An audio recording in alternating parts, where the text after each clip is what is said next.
What's up guys, welcome back to the channel. Today's video is a spoiler review of Doctor Strange in the Multiverse of Madness. Let's get into it. You have been warned, spoiler warning, but let's get into it.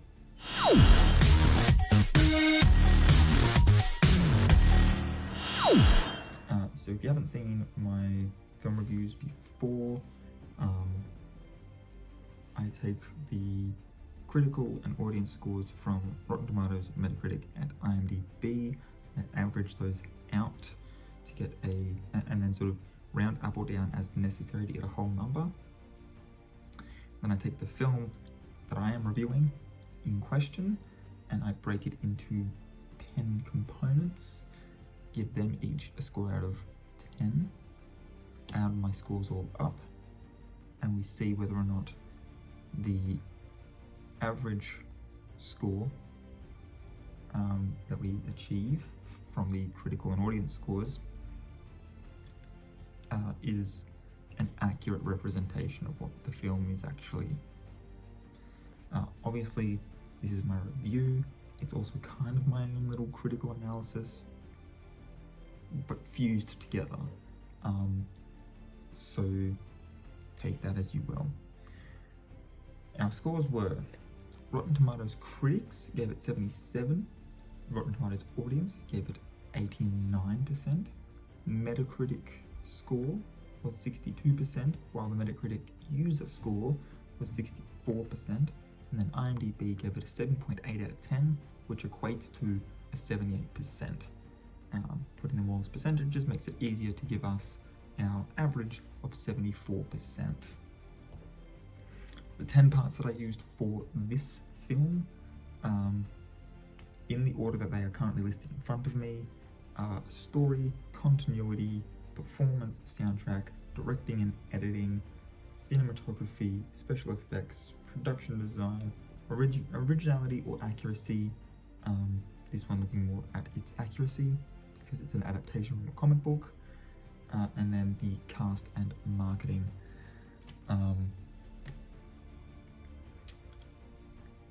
Because those are both, you know, the things that they use as draw cards to get you into the theatre. So in that same order, story got an 8. Actually, you know what?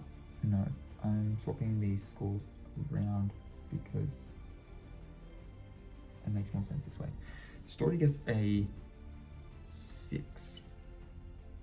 Yes. So story got a 6 after my little edit just now. And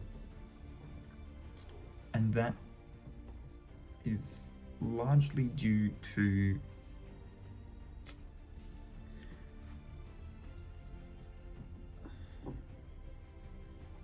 one of the main issues I had with the film, just in and of itself, was the fact that there seemed to be things that would have made more sense to have been in the story, things that would have made more sense to not be in the story, and one of those things that made sense to not be in the story, I'm sorry to say, is America Chavez. Because it seems like, so this film gave us a new piece of law called Dreamwalking, which is apparently a magical way for you to just inhabit the body of one of your variants, which seems like something that could have been introduced in like the Loki series when we were dealing directly with variants. And I was like, oh yeah, no, you can inhabit their body. It's called Dreamwalking. But it was introduced in this film,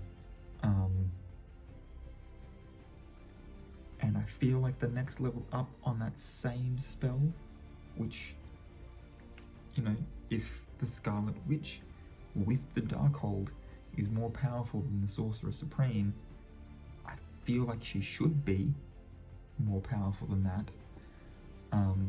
But the next level up is simply just trans-dimensional teleportation, which is what America Chavez's power is.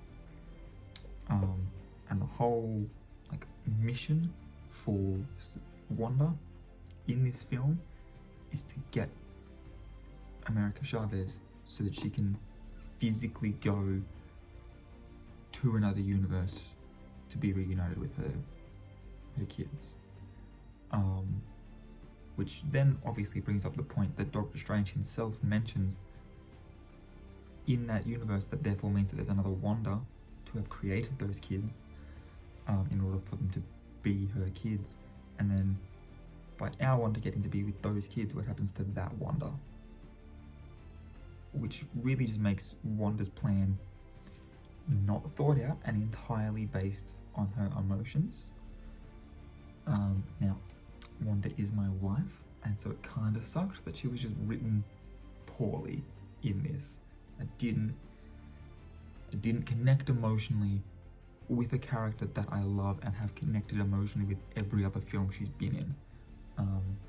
WandaVision is one of my favorite Disney Plus originals, and that's not just, you know, like I'm including like Book of Boba Fett and The Mandalorian and Bad Batch in those, and I thoroughly enjoyed 2 out of the 3, and you will just have to guess which is the one that I didn't enjoy as much. But like, yeah, no, WandaVision to me is like S tier Disney Plus. Like it's to me it's a central viewing for the MCU. And if someone was like, oh hey, like I'm just getting started in the MCU, what would you recommend I watch? I would probably suggest the things leading up into WandaVision. Like I would suggest WandaVision, but in order to understand what's going on there, you'll need to watch this and this and this.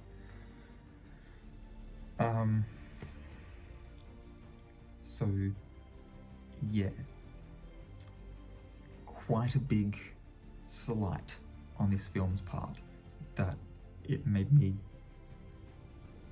disconnect emotionally from a character that I would otherwise connect with emotionally,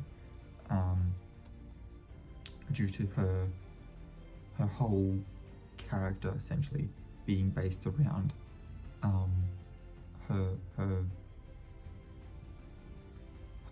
her grief, and her mental health is sort of her main thing that she brings to the table as far as storytelling is concerned. Doctor Strange as well, his motives in this, and when I say his, I mean all variants of him, seemed kind of suspect at best. Like if any of these versions of Doctor Strange were in a game of Among Us, I would vote them out immediately, because I'm pretty sure they're the imposter. That's how sus they are.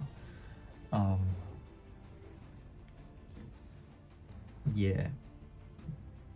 And when those are the protagonist and the antagonist of the film, the supporting cast has no hope of being able to save the film, despite what performances they give, like the actors actually give.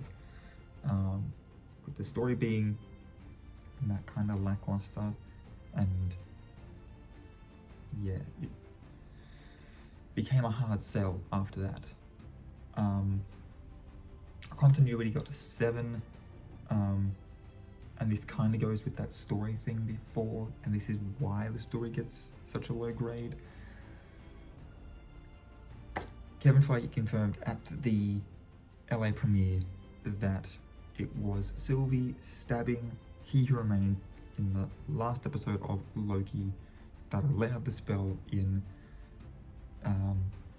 Spider-Man No Way Home to go crazy, which allowed obviously the start of some incursions on our main MCU timeline, which obviously divulged into this film. It's probably also what allowed Wanda to see across universes while using the Darkhold in the WandaVision post-credits scene, setting her up for her mission in this film. And yet Loki, or the TVA, or like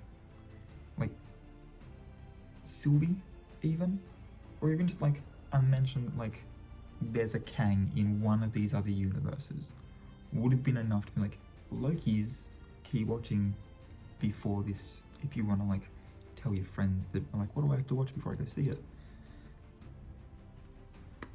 It should have been, and it wasn't referenced once. What If should have been essential watching. The main team at the end of that is literally called the Guardians of the Multiverse, and then what we got was essentially a reshuffled roster of that, calling themselves the Illuminati, which was like, okay, cool, you're gonna make them just like this specific universe's Avengers rather than like the multiversal safeguard against reality that they are from the comics, which would have made more sense in something like What If.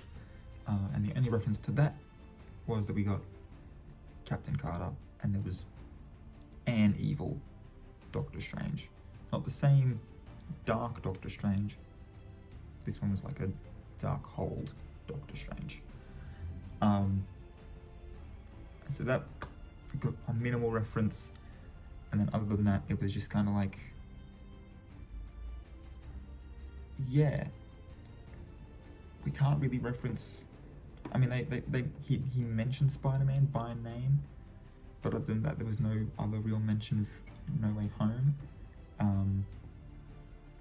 No Way Home was not even used in the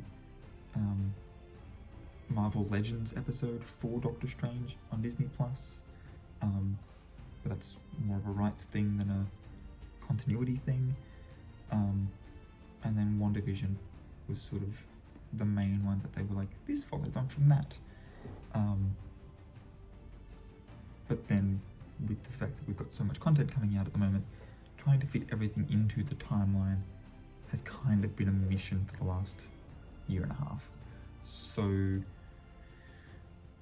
continuity at the moment is a struggle at best, and this film did not securely put itself like, this happened, then this happened, then this happened, and now we're here dealing with this issue.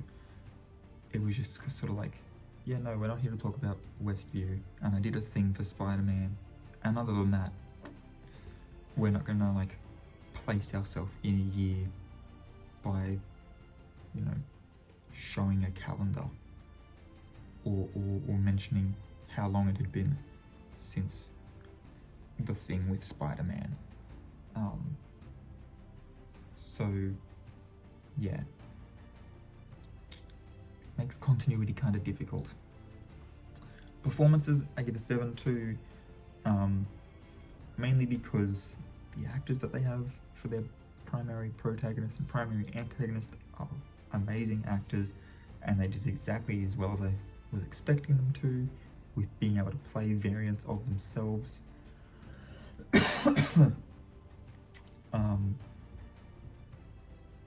Yeah. And other than that, you know, like, great actors giving great performances, sure, I'll mark that up. But it was exactly what I expected. Rachel McAdams playing quintessential love interest number 1. Exactly what I expected.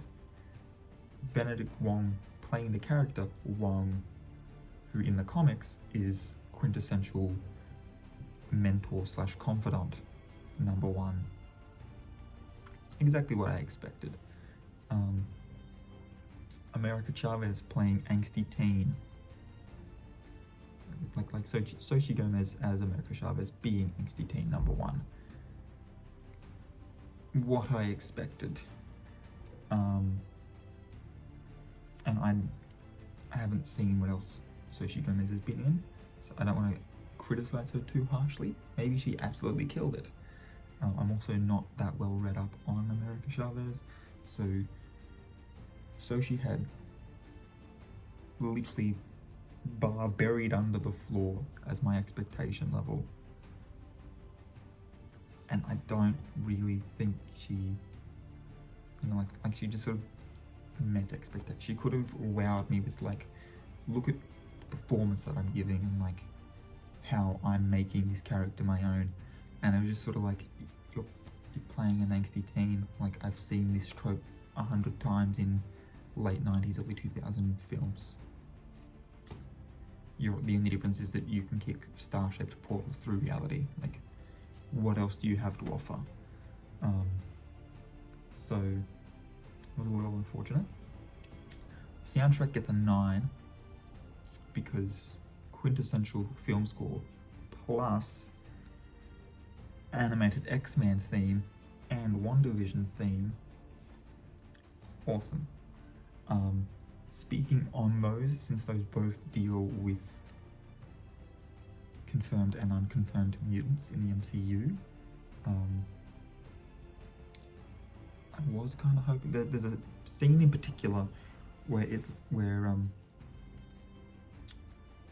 Charles Xavier goes into Wanda's mind, and I really would have loved to have seen either an Ian McKellen or a Michael Fassbender cameo as like in this version of reality, this is my dad. For it being an older Wanda that appears in that particular scene, I really would have loved it if towards the end of that we just get to see Ian McKellen lift up the bit of cement with the iron bars in it to free his daughter. That would have been really sweet. I would have lost my mind. But not to be, unfortunately. So we still have Magneto's my father as a comic accurate thing to come in the MCU, but I would have really liked if it was here, just because we were already getting confirmed that, like, yeah, no, here is a mutant we all recognize, you know, in a role like this, and especially since she was made out to be the villain in a red suit, it would have been really cool to see her father, who is a villain to Charles Xavier and wears a red suit, to have appeared. That would have been really cool. Directing and editing gets an 8. There were some sequences that were really cool, and some shots that were really cleverly edited together, the way that they were shot. Other than that, nothing super groundbreaking. I mean, one of the greatest pieces of editing was shown in some of the trailers, and it's that spirally one where we sort of cut from a Doctor Strange falling through some star portals to our Doctor Strange waking up in bed having had a bad dream.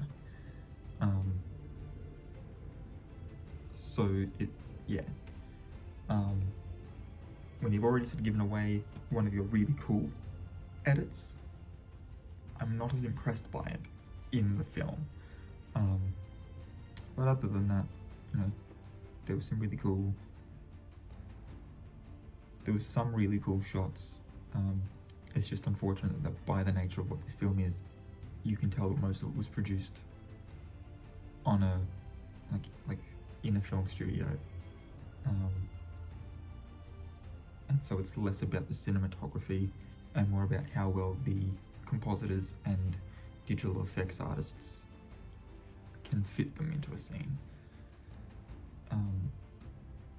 which is a little upsetting because, like I said, some of these shots were really well framed.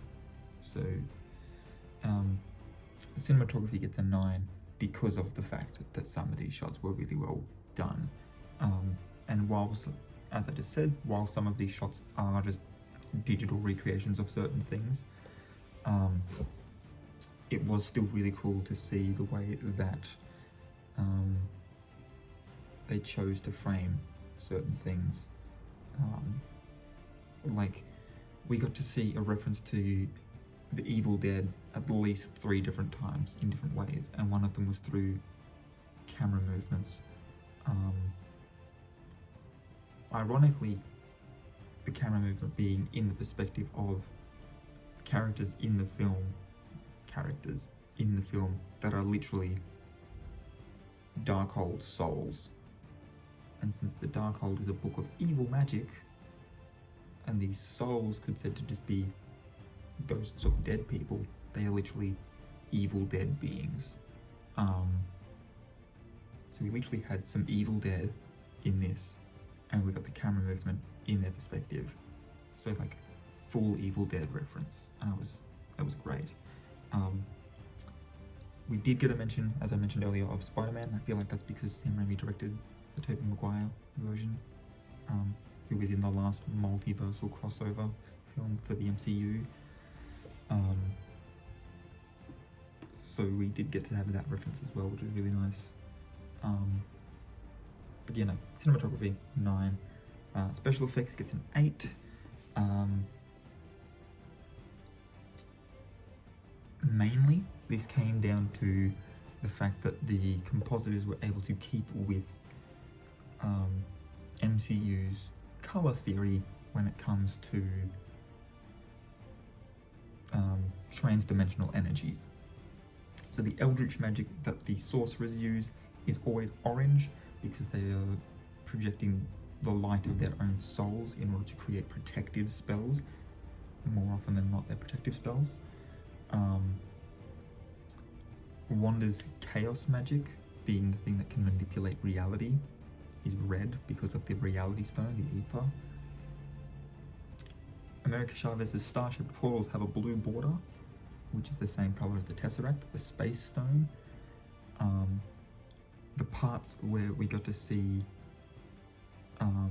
the evil Doctor Strange, the one that had the Darkhold, his spells were purple, which is the color that they used for dark magic. That's why in WandaVision, Agatha Harkness, her magic manifested in a purple color, but that's purely just because purple in the MCU represents power, and these sorcerers, that's all they're after. They're just after more power. So purple magic in the MCU is just equivalent to just power. That's all it is. It's just pure power. And then even the cuffs having the little green bits on them, and that sort of somehow stops Doctor Strange from using his magic.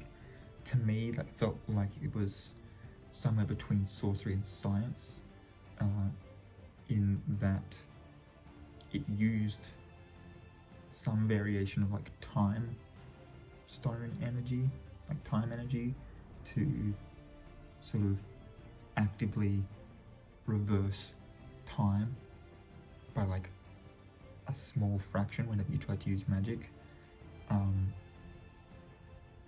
so that it ended up being as if you never casted magic, if that kind of makes sense. So it sort of understood when you were trying to cast magic and sort of just held you in place so that you couldn't until you were no longer trying to cast magic, and it just jumped you forward to that moment, sort of thing. So it was as if you never casted magic. So yeah, special effects gets an 8 because they kept it to color theory. Production design gets a 6.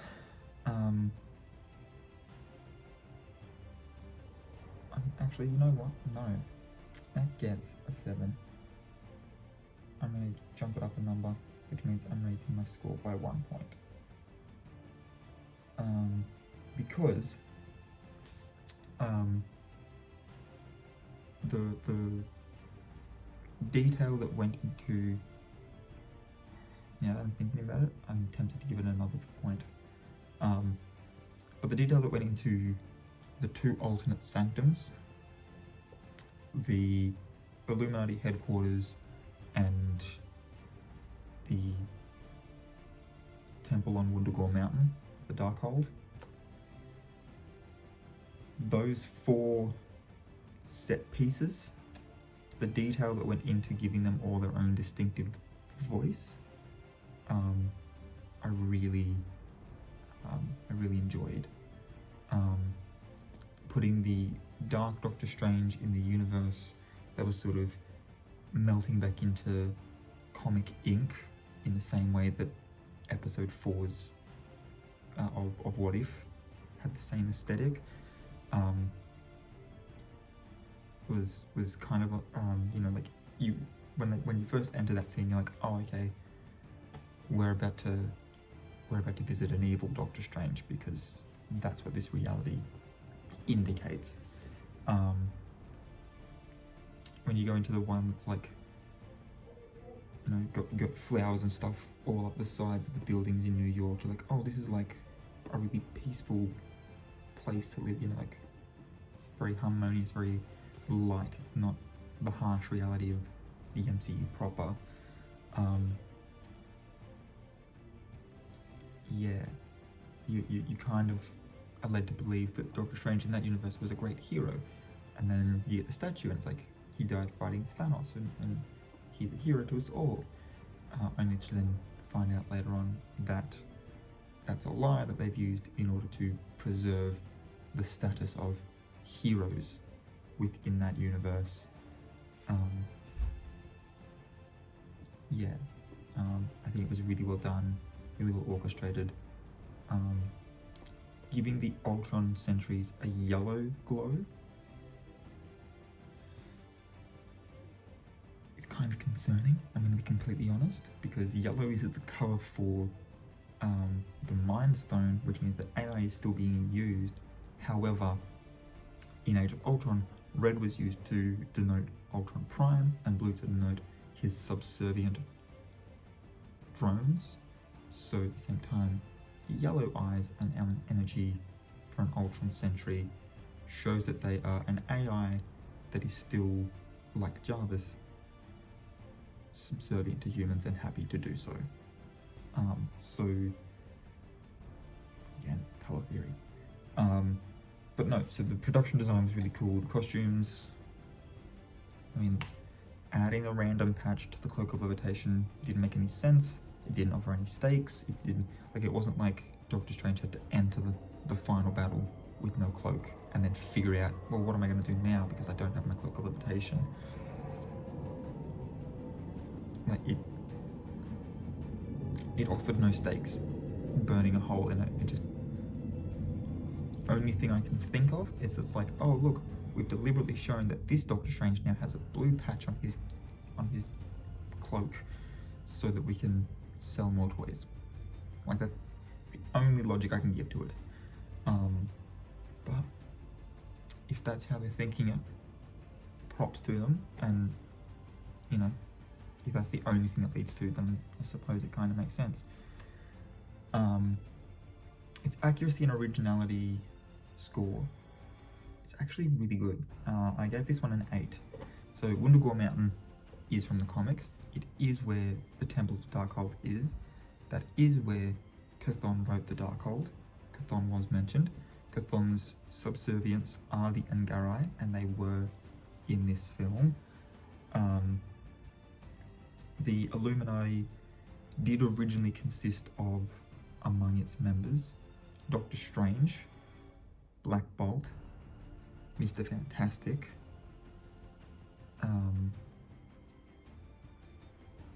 Professor X, and then the two that didn't appear were Iron Man and Namor, I believe. And then there was a 7th seat that was never really sort of specified as to who was filling it, and I theorized that that was supposed to be Black Bolt. But instead, we got a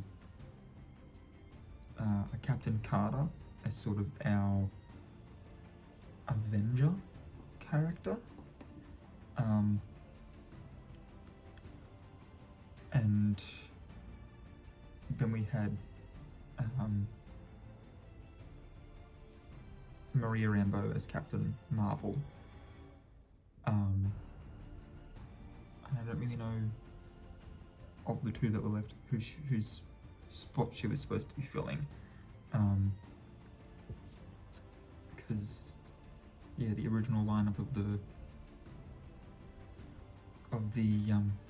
Illuminati did not have an alien on it, at least not until Secret Invasion, where it turned out that, I think it turned out that it was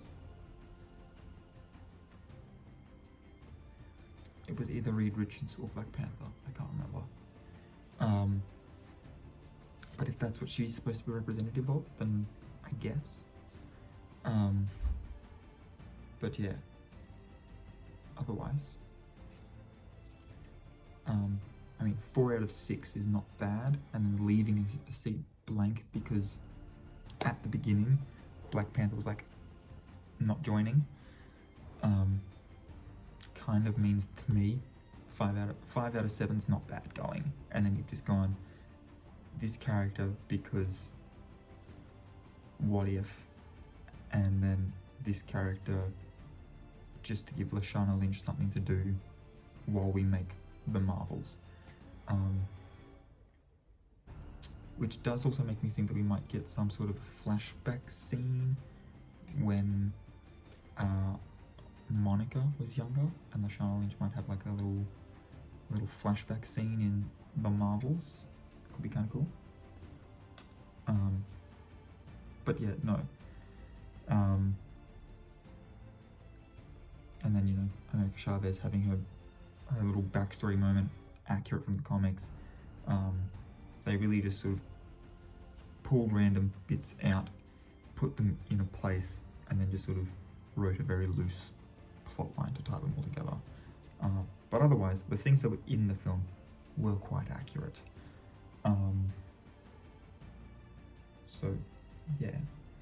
Then we come to cast and marketing. Harsher score of this one, only because within the last week leading up to release, all of the marketing kind of spoiled some pretty big reveals. Like it was only within the last week before the film that we got the little TV spot or whatever that showed the shield of Captain Carter, and that showed a close-up of Monica Rambeau as Captain Marvel. So yeah, it was sort of a bit of a letdown. I didn't see it anyway, so I either managed to avoid it or it just wasn't one of the leaks. But John Krasinski was Mr. Fantastic, and I fucking cheered. And I feel like average moviegoers probably didn't understand why, but that's because since it was announced in 2019 that the Fantastic Four would be coming to the MCU,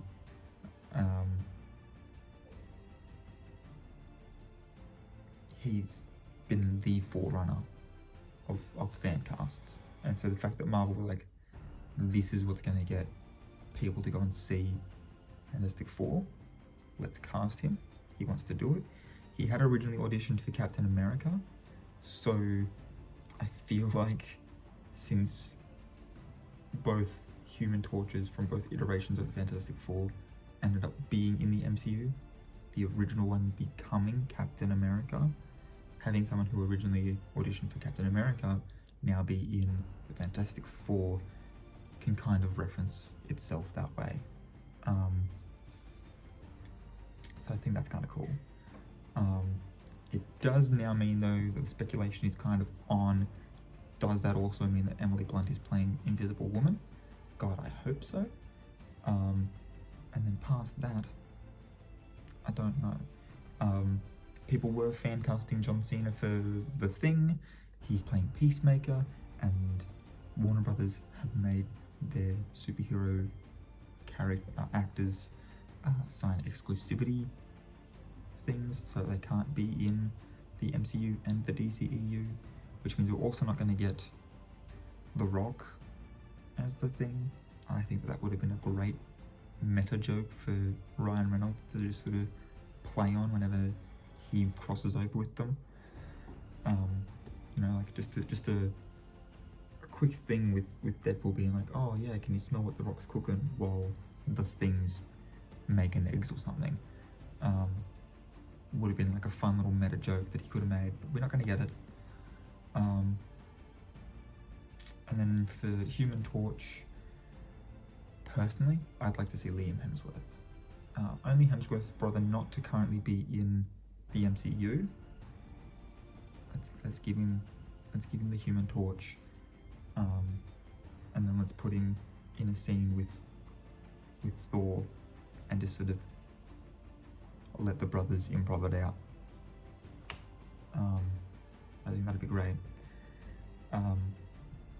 But anyway, yeah, no, super hyped to see John Krasinski. Anson Mount coming back to reprise his role of Black Bolt was also super exciting, because it means that even if that means that he is the same version of Black Bolt we saw in the Inhumans TV show, it does now mean that that universe that we saw the Illuminati existing in, which also proved to us that Hayley Atwell being Peggy Carter in that universe, as well as the Prime MCU universe being variants generally look the same. That kind of says to me that the Inhumans can now exist in the MCU as well as the X-Men, which means Marvel probably has a plan on how to explain the difference between the two of them, which is super exciting, because that means that we're probably at some point going to get a War of Kings storyline in like an X-Men space adventure, which is hype as fuck. I'm so keen. Yeah, no, having Black Bolt in this film, for me, helped cement part of my theory for this whole saga ending with Secret Wars. But as hype as I was to see those two in this film playing those characters, doesn't detract from the fact that the trailers leading up to this spoiled most of the big reveals. Like, John Krasinski was literally the only thing I wasn't expecting in this film, and therefore, to me, was the highlight of this film, on first view. Which does mean, after all said and done, 6 for story, 7 for continuity, 7 for performance, 9 for soundtrack, 8 for editing directing, 9 for cinematography, 8 for special effects, 7 for production design, 8 for accuracy to source material, and a 4 for cast and marketing, brings us to a total of 73%, which is only one off the average that we were measuring against of 74, meaning that I don't feel like this film was was judged too harshly. Overall, I think the scores that he got were kind of deserved, and maybe Metacritic looked at the things that I was critiquing more than that I was praising. Maybe Rotten Tomatoes was looking more at the things I was praising. Who knows? But one way or the other, overall, I do agree with the scores given. So that's all I've got. Let me know your thoughts in the comments section down below. If you're new to the channel, please hit the subscribe button wherever it lives on your device. While you're there, go ahead, ring that notification bell, turns on those push notifications so you can be kept up to date with when I upload new videos. And yeah, until next time, guys, keep your head screwed on.